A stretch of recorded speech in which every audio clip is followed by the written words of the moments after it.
It's Heath Mulliken here live at the gathering in Orlando, Florida with the Wesleyan Church. I'm joined by Dr. Harry Wood, recently retired but longtime DS and pastor. And Dr. Wood, my question for you is, how has ministry changed from the time you started to now just recently retired? What are some of the changes you've seen in the world of ministry? Well, that's a great question. Let me take you by the decades.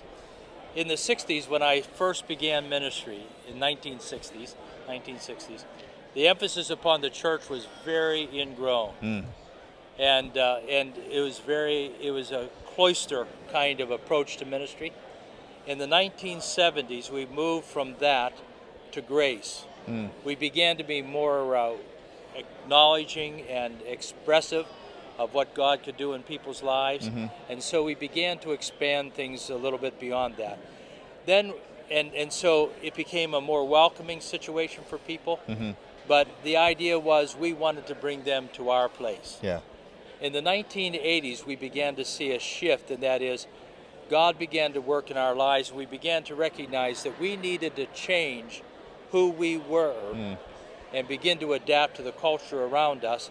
And we started putting our toes in the water of taking the steps of taking the gospel outside the church. Right. And then after that, in more recent times, the change that I see is that the church became conscious of the fact that we needed to make it a place where people were not only comfortable, but where people felt welcome, felt at home. Right. And so the church has done a great transition in that, which has affected everything from what we sit on, to the music we listen to the style of preaching in the pulpit. Right. And so many other things as well. So you've seen all these changes throughout your ministry career and your life. You've seen the things that we changed that were good and the things we changed were bad. If you could go back in time to a 25-year-old Harry Wood and give him any ministry advice, because there's young ministers watching and older ministers, but what advice would you go back and give yourself as far as having a successful and fulfilling ministry? Well, that's a great question. I feel first of all that God has been very good to me, and despite my limitations has given me fulfillment and joy in ministry. But if there's anything that I would say to a 25-year-old Harry Wood, I would say that what I tried to find would be even more important now, and that is to surround myself with incredible mentors who not only understood the mechanics of ministry, but understood the spirit and the heart of ministry. And I would find people like Lenny Lucetti, who not only understand the spirit and the heart, but understand the culture around us, which I never felt I was that very good at.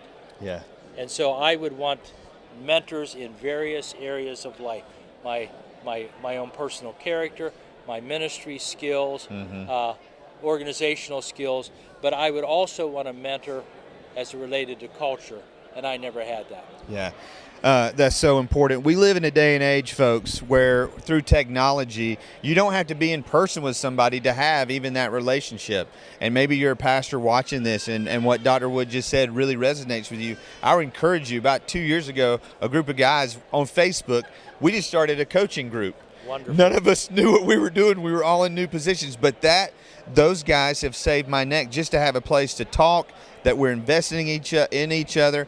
So if you're out there and you're a pastor, you do not have to be a Lone Ranger anymore. You can engage. That is the wonderful thing about the Wesleyan Church and the denomination, and we're so blessed to have men like Dr. Harry Wood who have invested in so many people, including guys like me, and hopefully I'm living up to it. And he does it so well that he's going to interviewing and I have to answer the questions. So, hey, thanks so much. You can see all these videos at wesleyanevents.com, all the happenings from the gathering, and we'll talk to you later.